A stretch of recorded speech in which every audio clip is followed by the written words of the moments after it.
Assalamualaikum warahmatullahi wabarakatuh, teman-teman sekalian. Jumpa lagi dengan saya Iqbal Saladin Harahap di acara vlog bisnis kita kali ini. Nah, pada kesempatan kali ini kita kedatangan tamu yang luar biasa ya. Di samping saya ada namanya Pak Herman Ali Sadikin. Beliau adalah owner dari Alternas, Pak ya. Alternas singkatan dari apa, Pak? Alat Ternak Indonesia. Oh, Alat Ternak Indonesia. Dan beliau ini sudah cukup lama berkecimpung di dalam dunia bisnis dan kita akan ngobrol banyak dengan Pak Herman setelah yang satu ini ya. Teman-teman jangan kemana-mana, tonton video ini sampai selesai.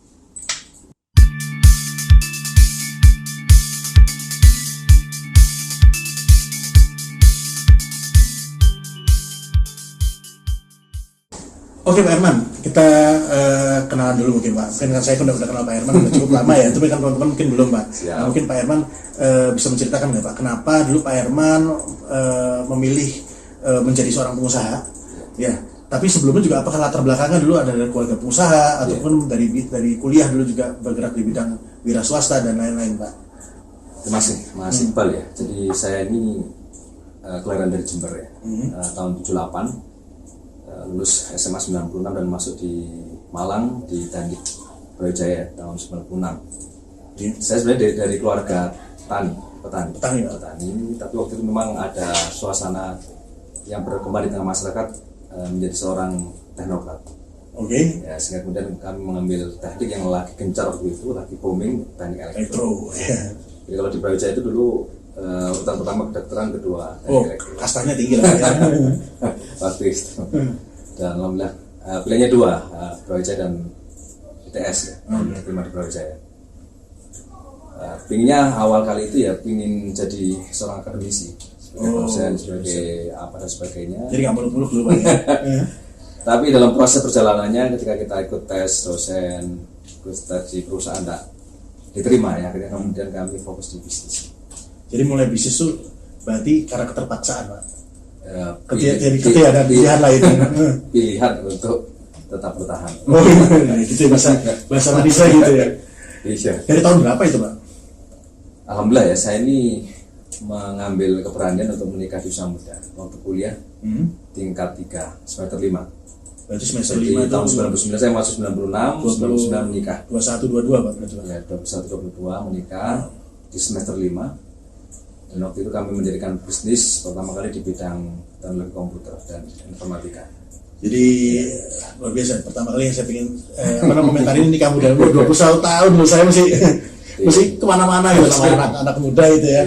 Mikir pacaran juga belum waktu itu. Nah ini udah nikah duluan Pak Herman, luar biasa. Nah terus Pak nikah gitu kan, itu kan masih kuliah Pak? Masih kuliah, masih tingkat 3 ya. Lagi seriusnya belajar. Oh betul. Jadi saya mengalami temanya kehampaan dan butuhnya pendamping. Butuh teman untuk bersama-sama. Jadi begitu berat tugas yang harus dilalui. Karena saya maaf dari anak desa kemudian biaya sendiri. Jadi saya meninggal oleh orang tua sejak SMA. Kemudian menanggung adik yang harus sekolah di Malang ya. Dan kemudian saya butuh teman untuk berbincang dan bekerjasama dan saya memutuskan menikah. Tuh, dari teman kuliah juga bukan? Teman kuliah seangkatan. Oh. Dari jurusan teknik yang sama. Oke. Terus habis itu Pak memutuskan berbisnis Pak tadi Pak? Betul, ya. Jadi kami waktu itu punya forum ya, teman-teman seangkatan ya di teknik elektro. Waktu itu kami punya namanya komunitas ya, bernama Al-Muhandis. Al-Muhandis Group. Jadi kalau bahasanya Al-Muhandis adalah teman teknik. Kami mendirikan bisnis di komputer dan informatika. Ada 3 toko komputer waktu itu, ada juga software house ya. Buat software betul. Tahun berapa itu Pak? Itu kan software kan nggak terlalu dari banyak 99 sampai 2003. Jadi memang kami berjalan tanpa pendampingan ya, kemudian tanpa panduan ya. Jadi berangkat berani, kemudian sebagainya fokus di perkuliahan, jadi tidak benar-benar tuntas ya. Jadi belum ada yang tuntas kuliahnya waktu itu, sehingga setelah kemudian lulus sebagainya kembali ke daerahnya masing-masing, ada yang jadi PNS, ada yang jadi pengusaha dan seterusnya. Sehingga toko komputer 3 ini tadi akhirnya kemudian kami lanjutkan secara pribadi dan setelah kami hitung tidak memungkinkan untuk berkembang, kita hentikan. Di tahun di tahun 2003. 2003. Sudah lulus semua tuh Pak ya? Sudah lulus semuanya. Oke. Nah, terus Pak? Hampir semua teman-teman kami lulus 7 tahun. 7 tahun. 7 tahun. Pak Herman sendiri lulus berapa tahun Pak? Sama 7 tahun. 7 tahun ya. Jadi Namanya teknik gitu Pak ya. Saya lebih banyak dari Pak Herman dikit Pak. berapa tahun? Tambahan 2 semester. Sama kami juga waktu itu dituntut untuk menyelesaikan, kalau nggak bisa di DO. Ya memang Pak sudah kan di sekolah negeri kan, kampus negeri kan seperti itu 7 tahun atau 14. Dulu saya masih siasati gini Pak, karena ketika sudah ada beberapa nilai yang kurang bagus gitu ya, dan sudah mau kena deadline DO, saya ambil cuti. Oh, iya. Jadi saya cuti di 2 semester, makanya sampai ke semester 18. Jadi sambil menyelesaikan tugasnya. Apa sampai semester 16? Iya, sambil kerjakan tugas kerjakan. Ya gimana Pak, biar gak malu-maluin Pak. Masa lulus kuliah IP-nya segitu udah kan, sedih banget ya.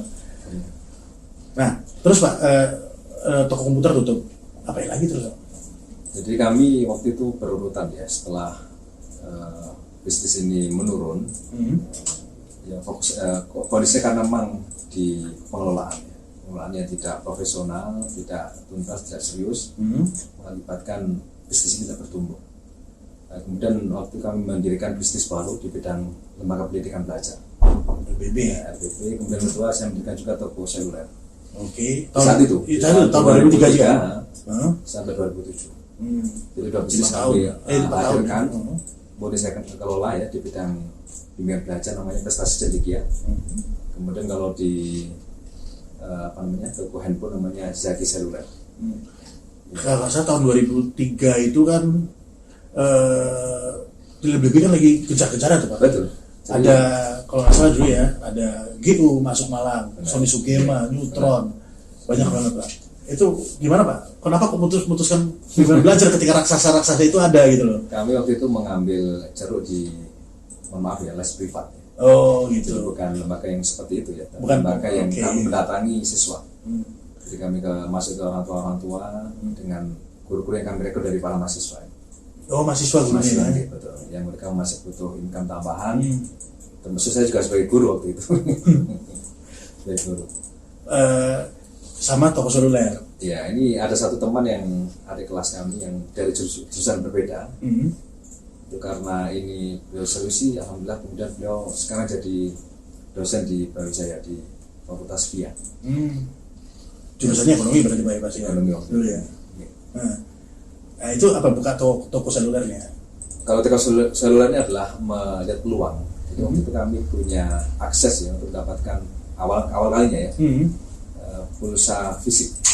Oke. Jadi kami punya akses di Surabaya itu pembelanjaan pulsa fisik dengan harga khusus.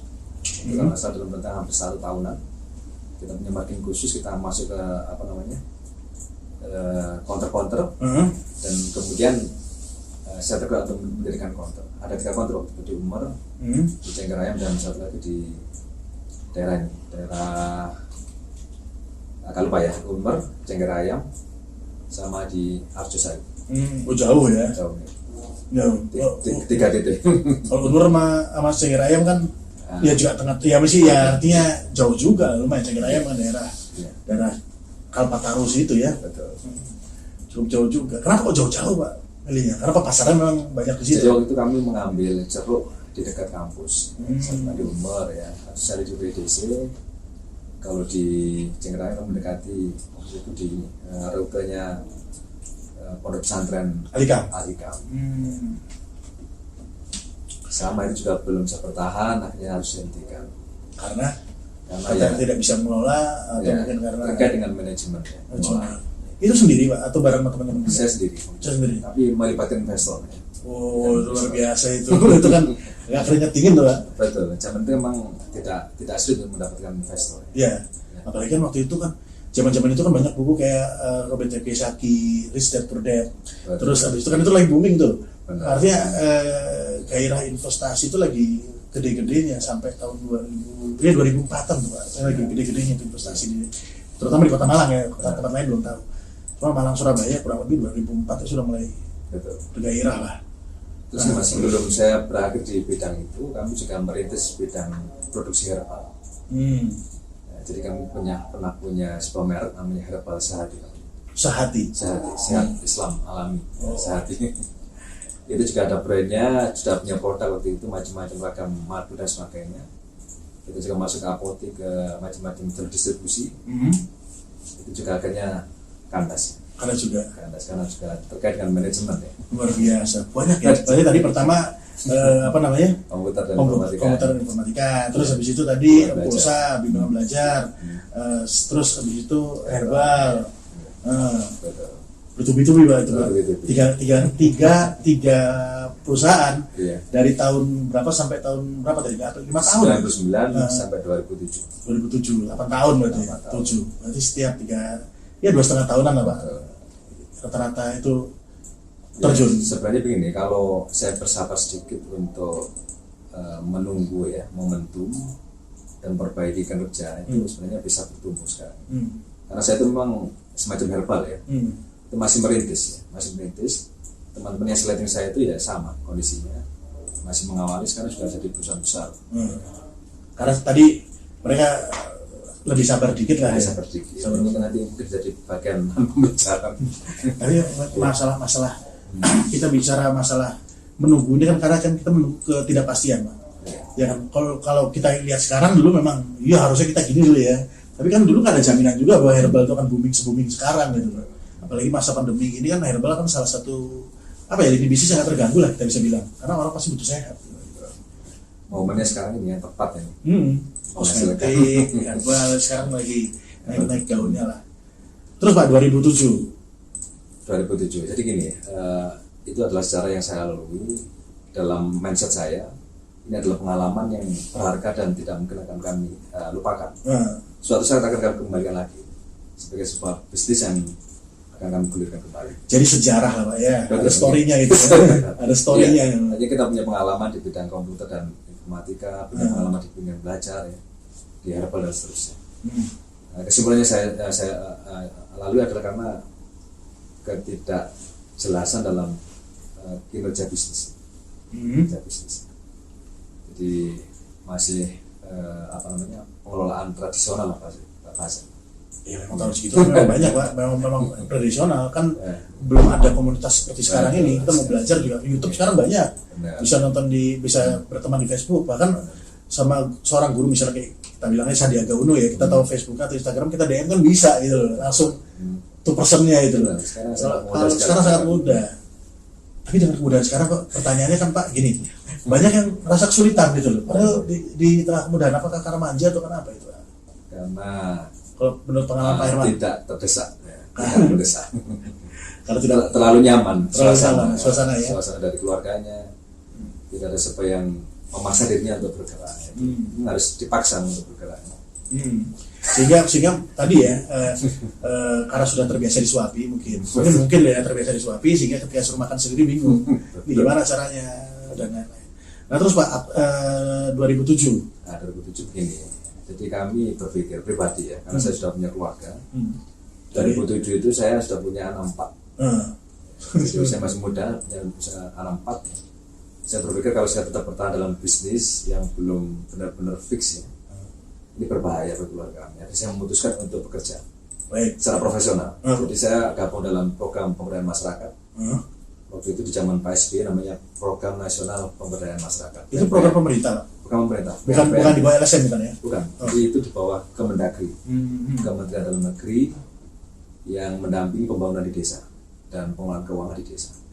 Itu dari tahun 2007 sampai terakhir saya 2012.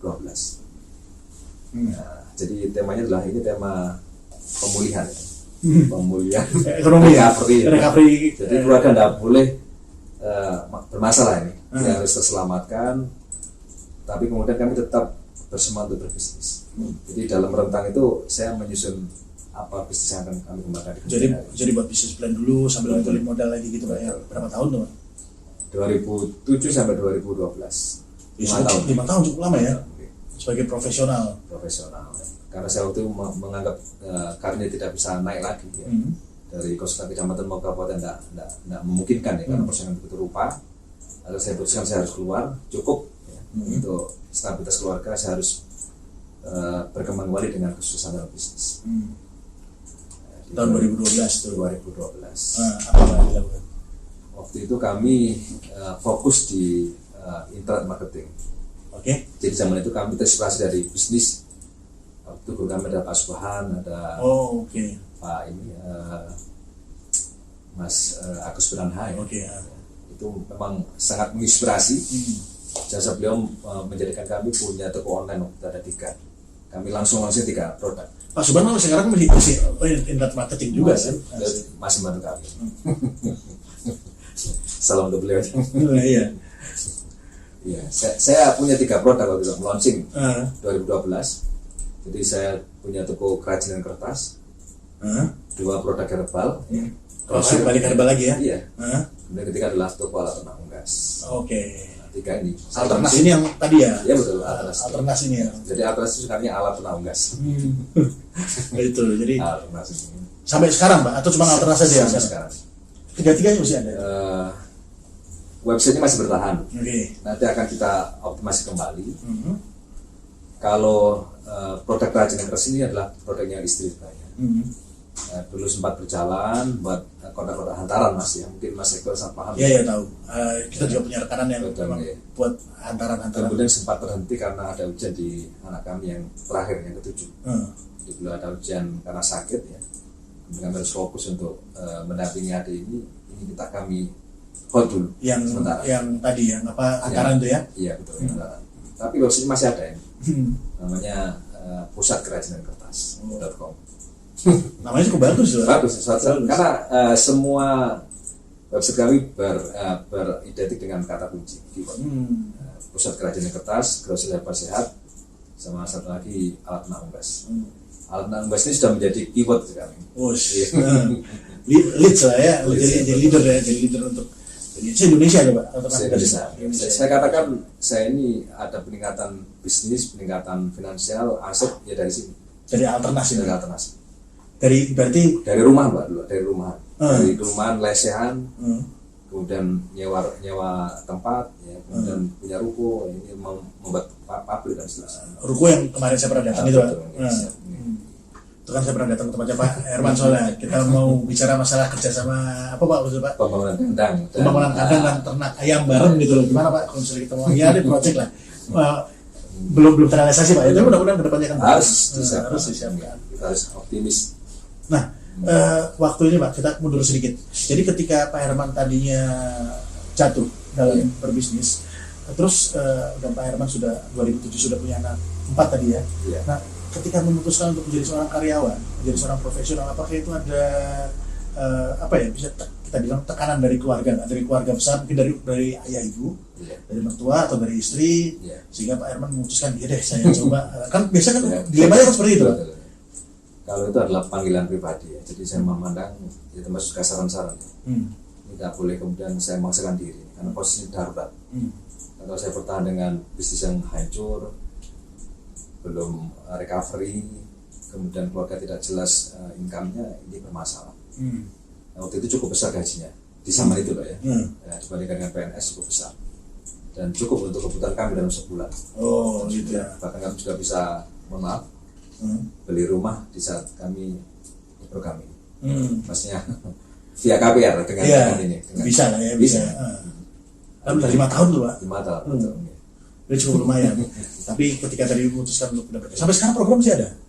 Sekarang programnya turun ke tingkatan desa, kecamatan desa, namanya program pendampingan desa. Dulu di Kemendagri, sekarang di Kementerian Desa Tertinggal. Saya nggak pernah tahu program itu ada. Dananya triliunan. Dulu satu kecamatan kami mendampingi antara 3-4 miliar per tahunnya. Sekarang satu desa 1-2 miliar. Hampir sama kayak kecamatan dulu ya. Nah terus Pak, itu peluang Pak, peluang bagi kita semuanya. Betul. Artinya desa-desa. Artinya nggak banyak orang yang tahu bahwa ada program seperti ini. Mungkin ya, saya sendiri pernah dengar gitu. Artinya karena kita sibuk di dunia yang berbeda gitu loh. Mungkin itu bisa dapat informasi itu mungkin akan bisa didapat kalau misalnya kita punya hubungan dekat sama pemerintah mungkin. Sedangkan kalau kami kan bergerak di bidang swasta Pak, jadi jarang langsung bersinggungan, kecuali bersinggungan sama dengan bagian-bagian yang membutuhkan regulasi, itu baru berurusan sama pemerintah kayak perizinan dan lain-lain. Kalau lain kan kita nggak ada langsung singgungan ke sana. Sebenarnya real Mas, desa itu membutuhkan kehadiran kita. Biasanya di sana memang butuh orang muda yang energik untuk mendampingi. Resource-nya banyak, potensi desa juga banyak. Kalau kita menemukan potensi besar di sana, kita bisa banyak mendapatkan hasil. Apalagi sekarang lagi dikembangkan badan usaha milik desa. Iya, Bu. Banyak kalau kita lihat di beberapa daerah itu yang berkembang dengan badan usaha milik desa itu. Ini bisa jadi pintu masuk. Ya gitu juga, jadi artinya pemberdayaan orang-orang yang punya kapasitas. Betul. Dan mungkin mereka juga butuh modal, bingung juga kan harus jadi pegawai negeri kan. Sekarang kan mindsetnya adalah kalau dulu jadi karyawan pegawai negeri atau swasta, kalau nggak di mungkin kalau swasta di bank, pabrik atau segala macam. Tapi mungkin pada sekarang ini kan lagi booming investasi, jadi orang pengen invest, pengen bisnis, dan mereka nggak tahu susahnya bisnis ini sudah berapa kali gugur bisnis, tapi sih tetap bertahan. Nah, dengan pengalaman Pak Herman yang pernah bangun dan terjun kembali hingga sekarang bangkit kembali, saya dengar dari beberapa orang teman pemain kita juga gitu loh. Bapak Herman kan sering mendampingi teman-teman, akhirnya tergerak untuk mendampingi teman-teman yang pernah jatuh atau sedang jatuh gitu kan. Nah, yang mendasari itu Pak, untuk ngebuat Pak Herman apa? Betul. Jadi pertama begini Mas, harus jujur dan jujur. Kejatuhan itu adalah sakit. Iya Pak. Sakit dan memalukan. Kalau bahasa kesumnya adalah penghinaan. Karena itu jangan sampai terulang kejatuhan itu. Kejatuhan ini memang diakui atau tidak adalah berkaitan dengan diri kita sebenarnya. Sebagai pengelola bisnis, kedua adalah kinerja kita. Jadi maka perlu pendampingan. Pendampingan adalah satu jalan untuk kita mengawal bagaimana teman-teman yang berbisnis itu dalam koridor yang benar. Tidak sekedar memenuhi hasrat ya, keinginan untuk berbisnis, tapi juga dengan perhitungan. Perhitungan bukan berarti kemudian mengendorkan semangat berbisnis, bukan. Ya, tetap ada sebuah kerangka untuk cermat di dalam melangkah. Iya. Ya karena Pak Herman mulai dari nol ya, masih paham. Seperti dengan saya kan juga seperti itu Pak. Cuma kan banyak yang saya lihat ya dari generasi baru-baru ini. Ya, jadi ketika mau berbisnis itu enak, yang penting itu prestis Pak. Jadi bisnis itu adalah sebuah prestis bagi mereka, bukannya sebuah bukan tujuan hidup, tapi prestis. Seperti misalnya gini, jadi ada seorang teman, ya bilang teman juga ya kenalan ya, karena usianya 60 tahun. Jadi senior punya anak mau mau buka bisnis lah. Mau buka bisnis, dimodalin, cerita gitu bapaknya. Ini saya baru modalin anak saya buka kafe 2 miliar sebelum pandemi itu Pak. 2 miliar. Anak saya bisa bagus, saya bisa kayak gini segala macam. 6 bulan tutup Pak, 6 bulan atau 8 bulan lupa. 2 miliar Pak. Jadi dia nggak tahu sewa tempatnya mahal. Ini tempat nongkrong, dia nggak bisa ngitung kalau makanan itu kan pertama tergantung rasa, tergantung tempat, habis bagaimana pelayanan sehingga orang tuh mau datang kembali. Ini pokoknya keren lah, tampilannya keren loh, 2 miliar Pak. Saya punya kafe aja dulu tuh buka modalnya cuma 132 juta dulu tuh. Ini 2 miliar. Ini 2 miliar udah mewah banget. Buat kawasan jadi 4 hektar itu. Perumahan ya. Nah, itu saya lihat gila 2 miliar 8 bulan habis, mending titipin ke kita gitu loh, bisa diputar bisnis ya. Bisa bisnis, bisa di cash. Nah, terus habis itu gimana Pak? Ketika tadi kembali ke pertanyaan, untuk Pak Herman apa? Saya maaf ya, ini mengambil semuanya dari senior kita namanya Pak Happy Trenggono ya. Saya masih ingat ya, jadi beliau selalu mengatakan mulailah bisnis dari kecil, start small ya, dari kecil. Jadi memang tidak harus besar ya, mulai dari kecil. Ya memang tadi prestis ya, tapi menurut saya dalam proses pembelajaran mulai dari kecil. Kemudian kedua, segera bangun kompetensi ya. Artinya understanding terhadap bisnis, nanti sebelumnya prosesnya, baru kemudian segera growing. Growing kan bisa melibatkan pihak ketiga ya, dalam tema-tema kita harus berkembang ya. Jadi menurut saya teman-teman yang yang demen dalam bisnis tetap tidak boleh surut.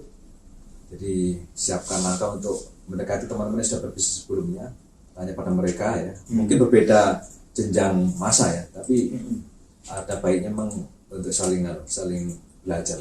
Jadi posisi Pak Herman ini mengisinya di bidang begitu mereka start, atau mereka grow atau mereka sustain.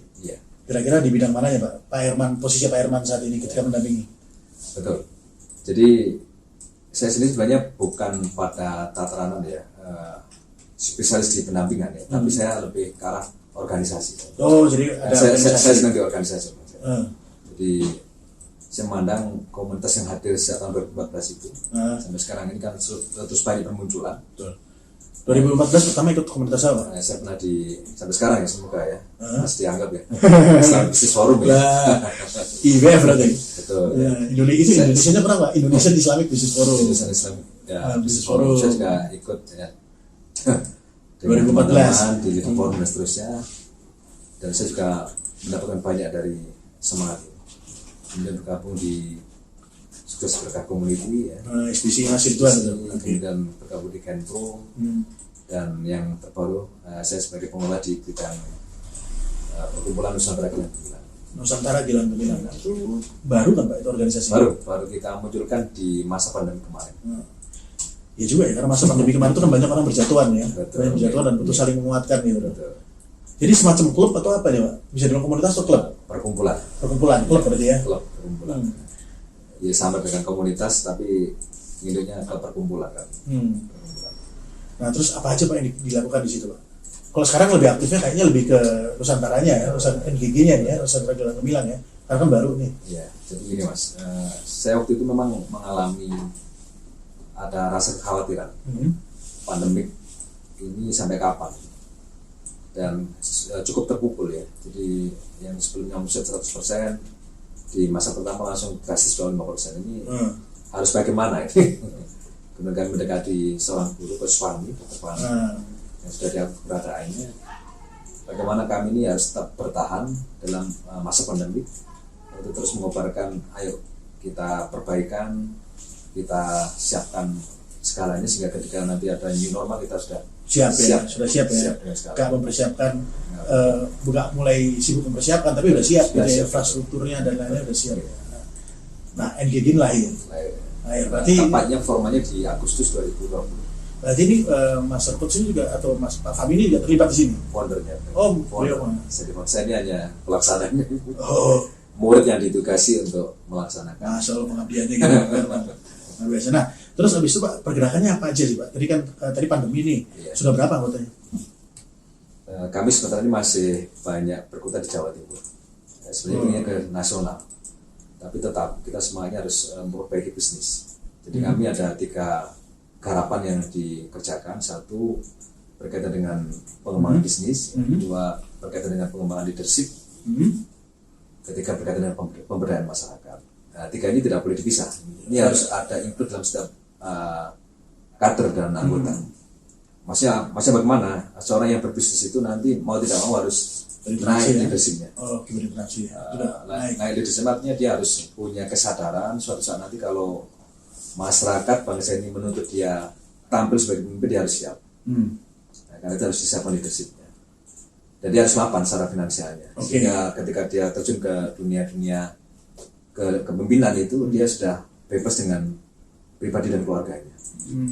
Nah, target kami di bidang bisnis bersepakat dalam 10 tahun mendatang ini kita punya aset setiap orang yang gabung dalam bootcampnya, dalam bootcamp aset ini itu bisa terkumpul aset 100 miliar per orang 100 miliar dalam berapa 10 tahun. Gimana caranya Pak?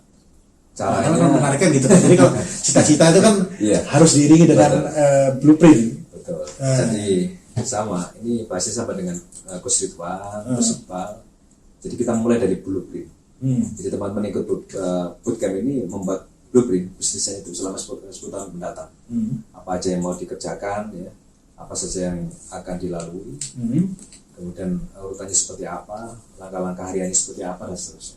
Kalau kita lihat Pak ya, dari gerakan komunitas ya, saya mungkin kurang banyak berkecimpung di komunitas-komunitas. Cuman yang tadi Pak Herman ngomong, saya komunitasnya ya banyak kenal teman-teman juga gitu. Nah cuman kayak gini Pak, ada nggak sih orang kaya yang terbit dari komunitas? Saya lihat tuh jarang banget.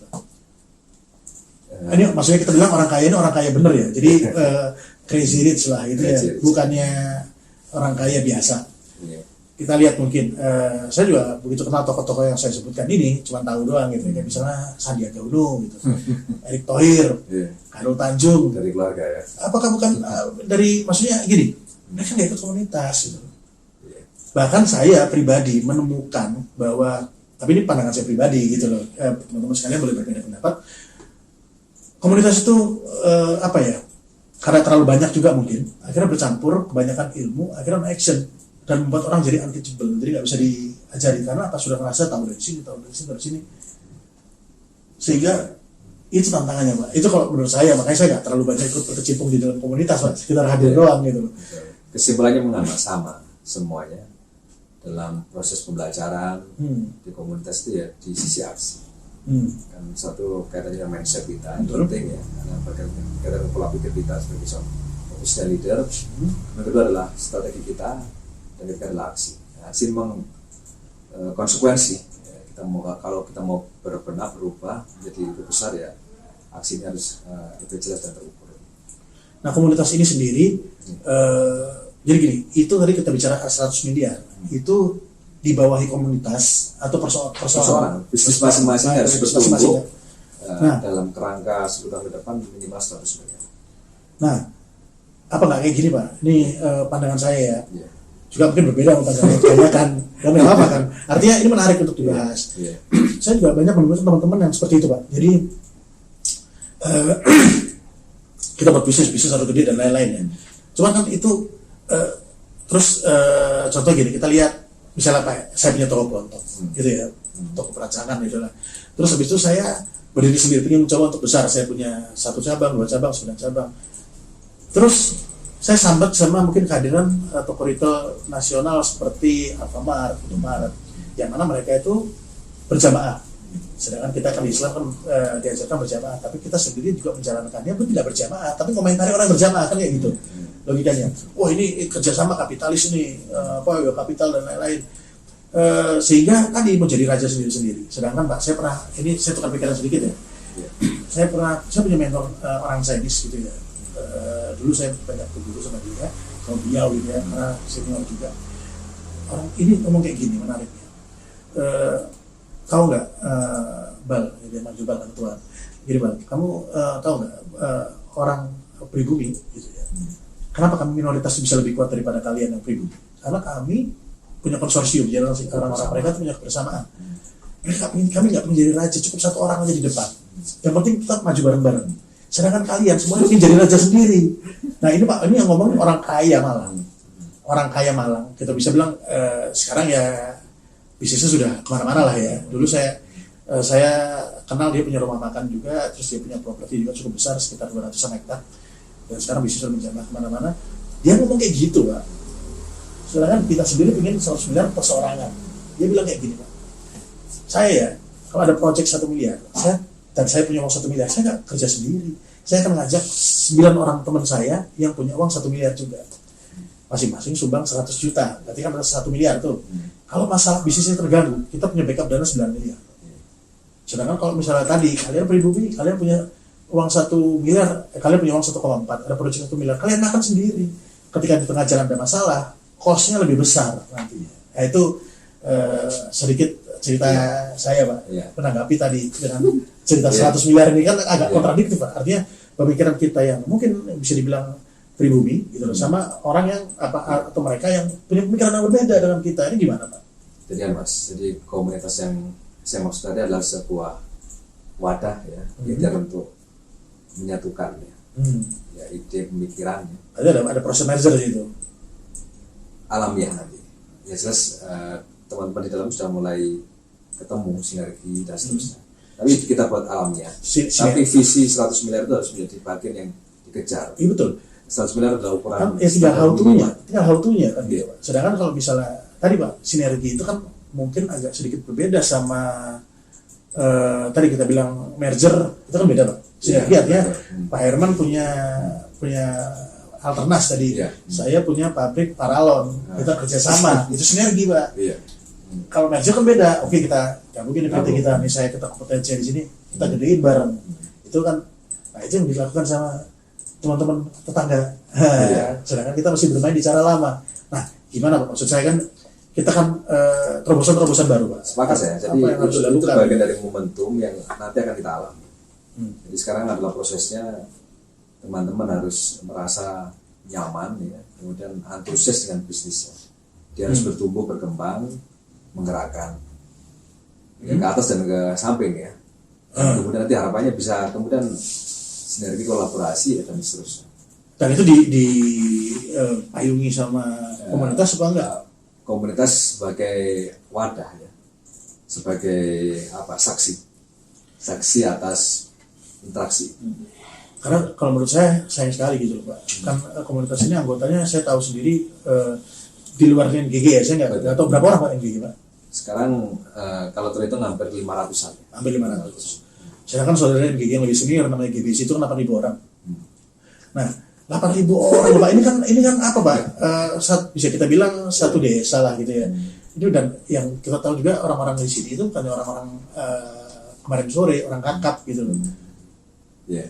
Yang mana sebetulnya potensi untuk di-mergerkan itu besar sekali sebetulnya potensi. Cuman tantangannya adalah Pak, ini yang saya pernah alami juga, tantangannya adalah gak banyak orang mau melepaskan bisnisnya, siap gitu. Pengen jadi raja kecil, pokoknya ini my kingdom, ini kerajaan saya. Apa jadi raja kecil daripada ini? Nah, khasanah itu harus digulirkan. Mau tidak mau, suatu saat nanti kita akan berpikir ke arah sana, sebagaimana Gojek dengan Grab ya. Nah, dan seterusnya. Bukan Gojek kan sekarang kan sama Tokopedia. Grab kan juga sama, Gojek Grab itu. Gojek Grab bareng sekarang. Oh, saya kurang tahu. Cuman yang saya tahu lagi ininya baru merger antara Togo itu kan, Tokopedia, Gojek. Togo atau Goto, ya gitulah. Ya memang menemukan chemistry ya, persahabatan, interaksi itu kan butuh waktu. Semuanya gampang, butuh penyesuaian. Tapi semoga dengan kepentingan yang sama, bahwa kita harus bangkit, bertumbuh, berkembang, menggerakkan itu menjadi jalan mempersingkat kesadaran itu. Jadi ini begini Mas, ini adalah forum yang kita hadirkan untuk mengikhtiari, mengikhtiari hadirnya kemandirian yang terukur. Yang kedua, adanya kesanggupan dan kesadaran untuk terlibat dalam kepemimpinan di tengah masyarakat. Karena kadang-kadang mohon maaf sebelumnya, teman-teman yang berbisnis ini kadang-kadang agak tabu untuk berpikir tentang leadership. Padahal tidak bisa dilepaskan antara bisnis sama leadership. Betul, itu bagian dari kesatuan. Nah, termasuk kontribusi untuk hadir di tengah masyarakat. Maksudnya hadir di tengah masyarakat itu seperti apa Pak? Misalnya jadi wali kota gitu. Nah, itu di antara contoh. Itu di antara contoh untuk program leadership. Jadi kesanggupan dari anggota untuk siap diterjunkan, siap untuk didorong maju sebagai wakil, sebagai pemimpin dan seterusnya. Nah, kalau saya punya pandangan sedikit beda juga. Boleh. Gak apa kan. Jadi saya ini termasuk orang yang kurang sepakat ya ketika seorang pebisnis itu diterjunkan ke politik praktis. Betul. Karena gini Pak, saya ambil contoh ya, mungkin seperti Bang Sandi aja, Sandiaga Uno gitu ya. Ketika Bang Sandi memutuskan, tapi saya nggak tahu ya gimana, cuman ini kan dari sudut pandang saya pribadi dan saya mungkin salah. Tokoh investasi Indonesia yang cukup terkenal adalah Sandiaga Uno kan gitu. Ketika dia ditarik masuk ke dalam politik praktis, kita kehilangan Sandiaga Uno. Kita nggak bisa buat Sandiaga Uno kedua, ketiga, keempat, gitu loh. Ada yang hilang gitu loh. Padahal kalau misalnya memang kita punya potensi di bisnis, kita bisa support mungkin teman-teman kita. Misal gini, ada teman kita yang dia memang suka di politik praktis dan dia jujur lempeng. Nah, kita bisa support di situ. Kamu butuh dana apa? Kapannya? Ini kita kasih atau butuh apa segala macam. Jadi kita bisa bermain sebagai oligarkinya. Maksudnya demikian. Jadi artinya leadership dan bisnis itu dua mata keping yang saling menyatu ya. Jadi ya dua kesadaran itu harus muncul. Bagi bisnis dan bagi pemimpin. Jadi intinya ketika dia terjun dalam kepemimpinan, maka dia harus tuntas dalam masa pribadinya. Jangan sampai nanti dia sebagai wakil rakyat, sebagai pemimpin daerah itu masih mencari keuntungan dalam amanahnya itu. Dia harus tuntas dengan dirinya. Tapi kalau kita lihat orang-orang terkaya di dunia itu nggak ada Pak terjun di politik, malah mereka jadi pemain di belakang layar. Boleh gitu. juga, itu juga pilihan. Itu juga bagian dari leadership. Makanya leadership tidak harus muncul sebagai tokoh publik. Maksud saya seperti itu Pak. Sangat disayangkan jika misalnya Pak Herman ya gede dengan Alternasa dan bisa menasional. Gitu. Kalau menurut saya nasional kurang. Ya harus bisa lebih gede lagi gitu dengan segala kompetensi yang ada. Tinggal Pak Herman mensupport siapa yang kira-kira teman-teman yang terjun dari politik. Karena kalau misalnya tiba-tiba Pak Herman terjun ke dalam politik praktis misalnya gitu ya, saya nggak tahu apa yang akan terjadi dengan alternasi karena ruhnya kan ada di Pak Herman sendiri. Jadi makanya demikian Mas, artinya leaders itu bukan dimanai dengan dia harus tampil sebagai tokoh publik, tapi kesadaran untuk menghadirkan Tokoh publik. Nah, kemudian di tengah masyarakat. Dia Itu, bisa itu berkembang, saya dia bisa sepakat. Makanya saya gitu. Saya sangat kehilangan teman-teman yang bercita-cita, terutama teman-teman kita sendiri yang bercita-cita untuk terjun ke, apalagi dari latar belakang wirausahawan ya seperti kita gitu, terjun ke politik praktis. Sebetulnya kita butuh politik. Kita support teman-teman kita yang kompeten. Itu kalau saya sih, dan saya sendiri juga tidak ada kepikiran gitu untuk terjun ke sana. Itu ada teman-teman yang memang kompeten, ya kita support gitu. Boleh-boleh aja. Jadi kalau saya sering berdiskusi dengan teman-teman di NGG, Mas Agus Fahmi, dua tema ini sering disebut sebagai tema merawat kebajikan ya, dan menegakkan keadilan. Jadi merawat kebajikan itu ya dengan ekonomi, menegakkan keadilan dengan hadirnya pemimpin yang benar. Itu keterlibatan untuk menghadirkan itu. Jadi NGG ini ingin menciptakan pemimpin lah ya gitu ya. Menyiapkan ekonomi yang mencukupi, kemudian hadirnya pemimpin yang siap membersama masyarakat. Menarik Pak. Ya tapi lebih menarik lagi ketika kita bahas masalah how to-nya. Jadi how to do-nya gitu Pak. Tidak sulit sebenarnya. Jadi bisnis yang ada, yang sudah kita geluti harus membesar. Membesar itu kadang dengan mindset. Yang kedua ya harus dipertemukan. Kalau kita sering dapat dari Keswami itu ada 5 sumbu yang sering beliau sebutkan ya. Ada di sini Pak. Ini bawa lembaran. Wah, ini sebenarnya ini salah satu materi bootcamp aset yang pertama. Jadi ini membangun sebuah mindset bahwa bisnis kita harus kuat dengan pilar ya berjumlah 7 pilar. Setiap pilar ada 5 sumbu. Nah, yang sering disebutkan adalah kelima ini, yang terakhir ini. Jadi sebagai seorang bisnis itu harus punya kesiapan mengambil resiko. Itu kuncinya di situ. Yang kedua, dia harus pintar mencari peluang. Opportunity hunter. Kemudian ketiga adalah dia harus bisa mencari resources, sumber daya. Jadi itu pada sebagai sebuah sayap yang bersamaan dengan seorang pemimpin. Jadi akhirnya dia harus mencari peluang, dia juga harus mencari sumber daya. Tapi harus diimbangi dengan 2 hal yang sering disampaikan. Satu adalah ekosistem, itu kaitannya dengan resources, budaya kerja dan lain-lain itu. Dan yang terakhir adalah budaya kerja. Oh, ekosistem beda dengan budaya kerja ya? Beda, ekosistem itu tempat kerja. Ekosistem itu kaitannya dengan lingkungan. Oh, yang komunitas tadi nih. Ya, diantaranya komunitas. Keluarga, bisa, komunitas. Betul. Kemudian yang kelima adalah kinerja perusahaan, budaya kerja tadi. Jadi yang tadi yang tanyakan mengapa teman-teman tidak bagus bisnisnya ya di sini di kinerja. Mengapa tidak besar? Karena ekosistemnya tidak meluas. Karena leadership itu berkaitan dengan pengaruh. Semakin luas pengaruh dia, semakin luas sharing dia dalam ekosistem masyarakat, maka dia memungkinkan untuk bertumbuh. Iya.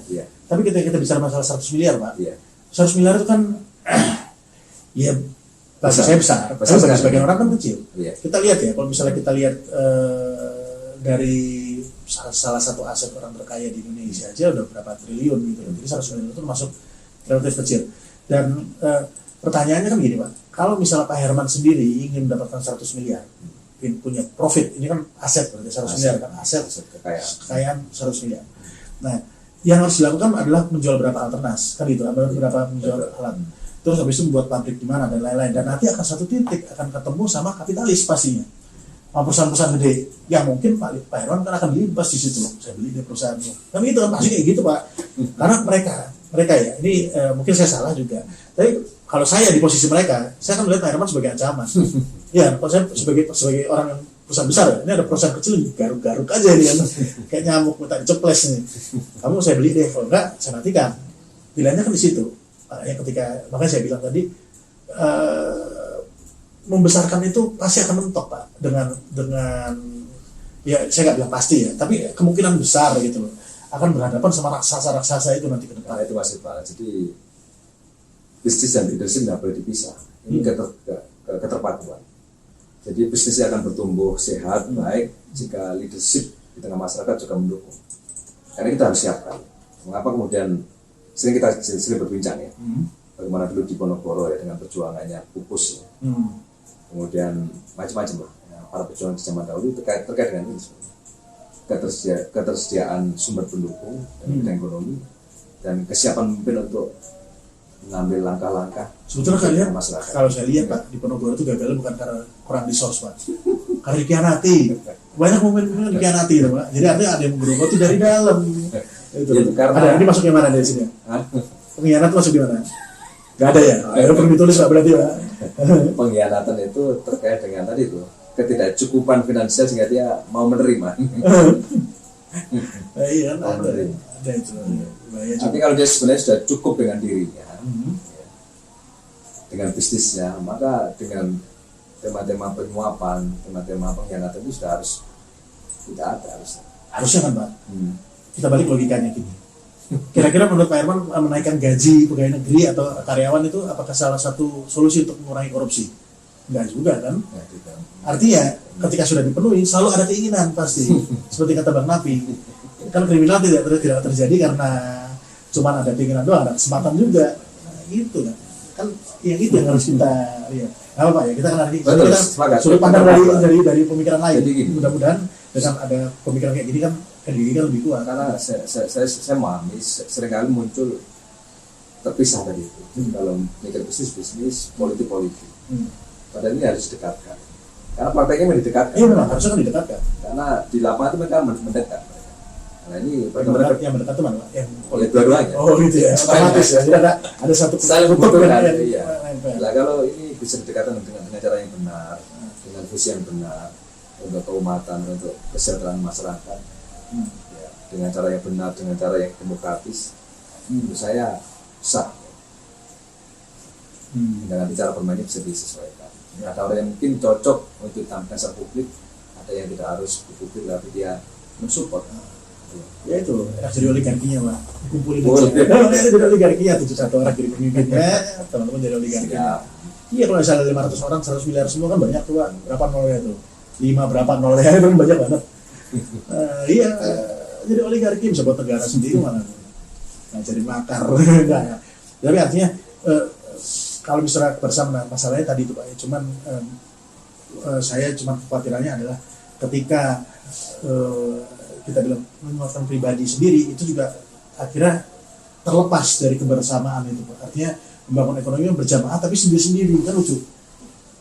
Mungkin nanti kedepannya mungkin mudah-mudahan saya harapkan Ide juga kamunya bisa di tema tadi mas, tema supporting apa yang bisa menjadi bersama. Kalau nanti bisa dipertemukan, bisa dipertemukan. Contoh ada teman-teman kita yang ya mungkin Mas Boy sudah pernah ketemu ya, maka seperti namanya Pak Sulaiman, Sulaiman tahu yang memperkenalkan lawannya ya CV kecil sekarang berkonsorsium jadi perusahaan besar.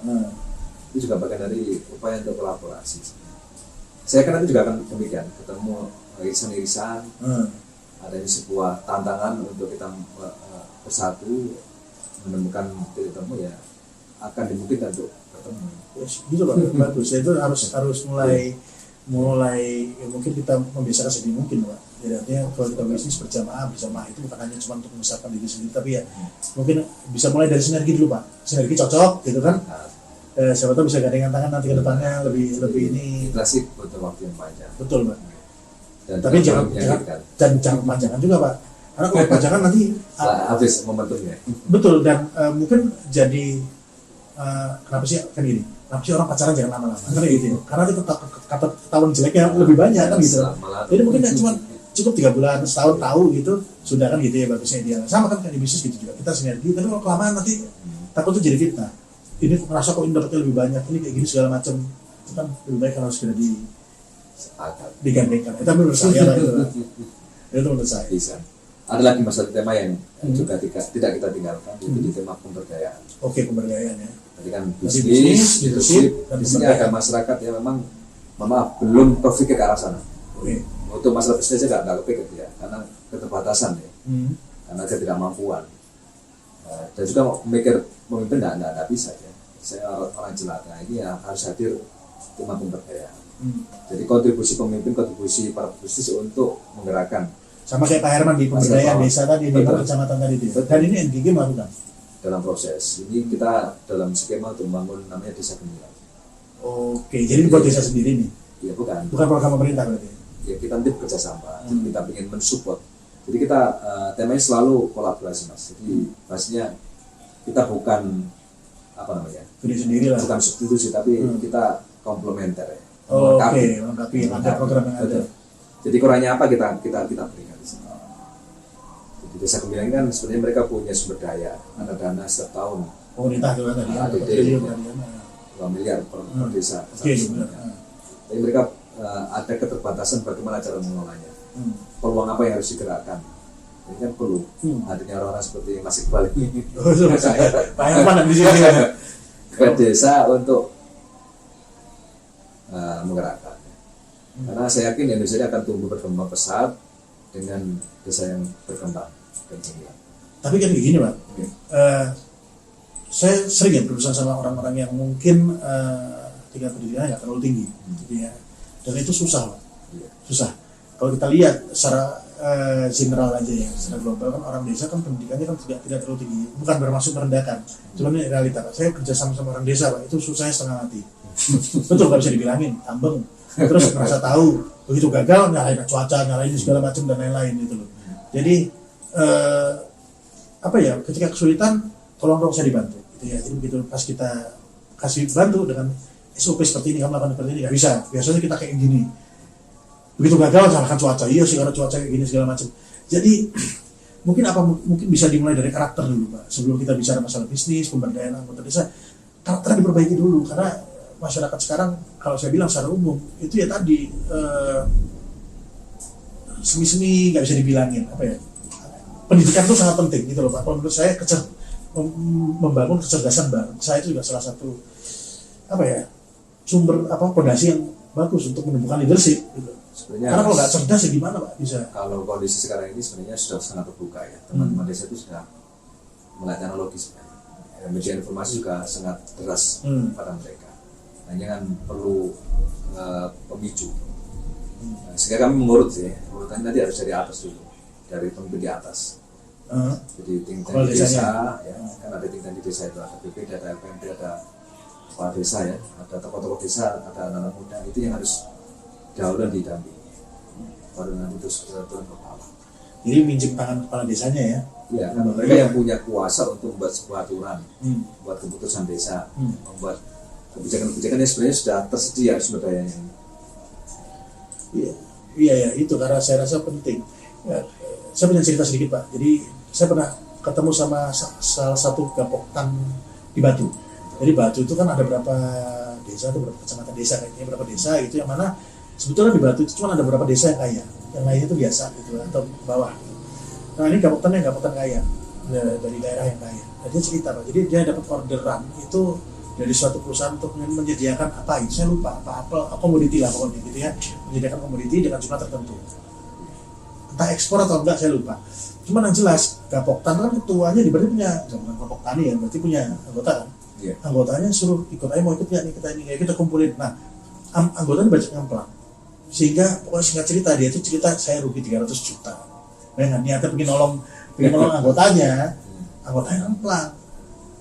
Saya juga gak ngecek lapangan sih ya, cerita ini benar banget, tapi lihat dari raut mukanya dia kayaknya cukup sedih Pak, kayaknya memang kehilangan 300 juta begitu.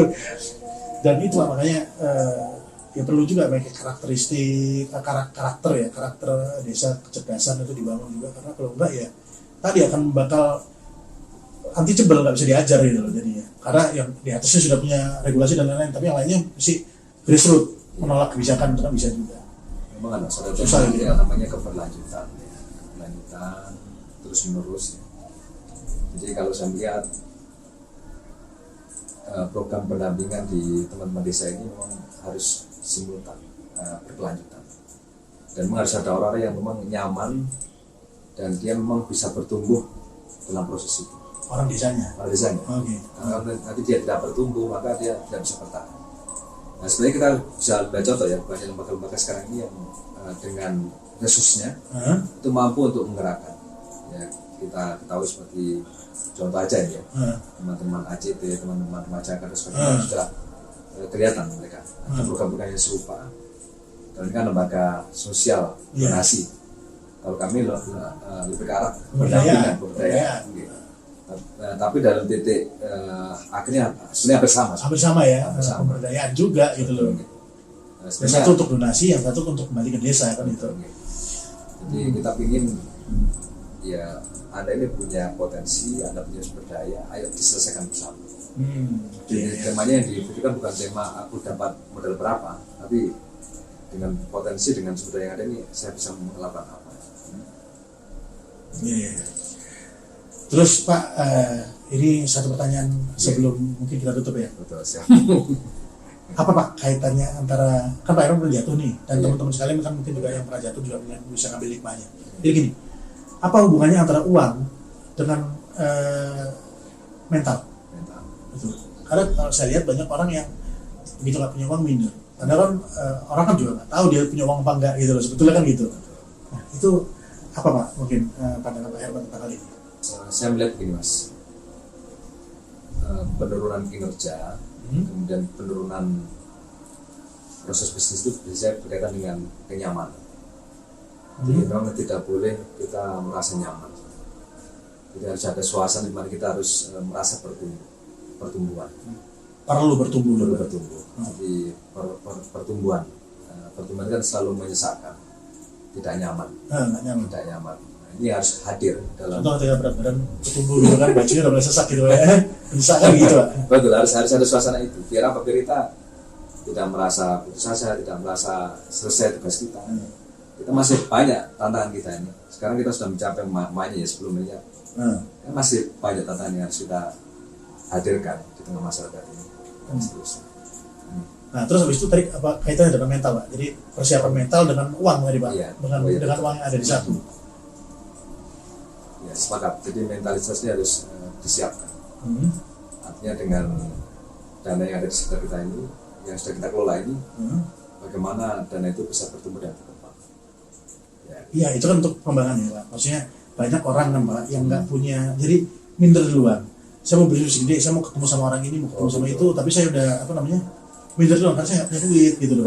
Kan karena Pak Herman mungkin anak dari Jaya, kenalan banyak akademisi atau teman-teman yang cukup sukses sehingga bisa didatengin, bisa cari investor dari nggak sulit. Kan banyak orang yang saya belum jadi apa-apa cari investor dari Pak. Nah itu Pak, lebih ke situ Pak. Jadi gimana Pak? Mungkin mensiasati supaya teman-teman juga mungkin bisa tahu triknya gitu loh. Ketika kita nggak punya duit, sebetulnya kita juga nggak apa-apa kok, bisa harus percaya diri. Gimana Pak kira-kira dari Pak Herman pandangannya?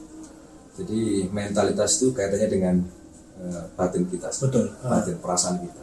Itu kaitannya dengan interaksi kita pada Allah, pada Tuhan sebenarnya. Dan harus dijaga. Kemudian ya memang saya yakin ada perasaan kecil itu merasa minder, tapi harus terkalahkan dengan obsesi kita ke depan. Jadi kalau kita obsesinya adalah kebaikan, maka minder itu harus hilang dengan sendiri. Dan mentalitas untuk kita menjadi sahabat, mental untuk selalu menjadi yang terbaik, selalu bersambung dengan saudaranya, memberi jalan-jalan keluar ya bagi saudara yang kesusahan itu harus hadir menurut saya. Nah terus ada juga karena teman yang ngomong kayak gini Pak, kalau misalnya kita bermain, misalnya bukan bermain ya, kita mau kenalan, terutama teman-teman saya di Jakarta mungkin. Jadi untuk ketemu relasi dan lain-lain mereka sampai nyewa mobil gitu, nyewa mobil keren, minjem jam, pakai jas supaya menyesuaikan kelihatan keren gitu. Padahal keren kan dari muka Pak. Kalau keren dari muka itu, kalau trust kan dari hati. Nah tapi seringkali itu mereka anggap bahwa saya kalau gini malu karena saya belum punya kendaraan, jam saya cuma begini kayak jam juga dan lain-lain. Sedangkan kalau bisnis kan Rolex gitu kan, Rolex kan sudah bisa dibilang satu logo kesuksesan. Ya kayak gitu loh Pak, itu banyak orang yang masih minder dengan kayak gitu sehingga saya pengusaha kecil-kecil dan lain-lain, jadi tidak membesarkan diri. Gitu. Ya harapannya tadi dengan yang kata Pak Herman tadi, ketika kita mendekatkan diri kepada yang di atas, jadi semua yang horizontal itu lebur itu. Jadi sudah semuanya sama di mata yang di atas kan sama gitu. Kaya mau miskin kan sama gitu. Sepakat Pak itu Pak dengan Pak Herman. Jadi memang kedekatan kita sama yang di atas harus dijaga dan dibangun. Mungkin Pak Herman sebagai penutup ada yang ingin Pak Herman sampaikan kepada teman-teman sekalian? Terima kasih Mas Iqbal. Jadi ini forum yang luar biasa. Menurut saya kita harus hadir sebagai solusi di tengah masyarakat. Karena kita hidup sekali, maka harus memberikan solusi. Apa solusi itu adalah hadir untuk memberikan kemanfaatan secara ekonomi bagi keluarga, diri dan masyarakat sekitar. Dan termasuk juga adalah untuk terlibat dalam proyek-proyek kepemimpinan. Maksudnya kepemimpinan itu adalah bagian dari yang tidak bisa lepas dari itu ya, dari bisnis. Oke. Mau tidak mau harus ada dipikirkan. Dan ketiga adalah perlunya kita berpikir, memikirkan saudara-saudara kita yang perlu untuk diangkat. Oke. Dalam bentuk pemberdayaan masyarakat. Nah, mungkin kalau misalnya teman-teman pengen ikut kelompok pemberdayaan Pak Herman, bisa kontak Pak Herman ya. Siap. Bahkan nanti Silakan. saya kasih link Facebook sama link Instagram mungkin di sini nanti kita tampilkan juga. Sama tadi Nusantara Gilang Gemilang ya. Juga NGG kita tampilkan juga ya. Pak Herman sebagai leader. Sebagai leader sini ya. Leader nasional. Presiden Nusantara Gilang Gemilang. Presiden dong. Yang tidak dibawa oleh DPR. Oke. Ya, ketua umum atau presiden. Oke. Jadi mungkin demikian Pak Herman ya. Terima kasih banyak Pak Herman sudah hadir di forum vlog bisnis bincang bisnis kita kali ini. Semoga teman-teman sekalian juga mendapatkan manfaat dari apa yang kita obrolin, meskipun sedikit ngalor ngidul ya. Ya. Tapi mudah-mudahan lah ada manfaat yang bisa diambil, terutama buat kami, saya pribadi sebagai pengingat diri juga Pak. Karena saya juga masih banyak kekurangan dan saya juga ingin terus belajar sebagai baik lagi ke depannya. Mungkin demikian teman-teman sekalian, semoga bermanfaat. Kami mundur diri dulu. Assalamualaikum warahmatullahi wabarakatuh.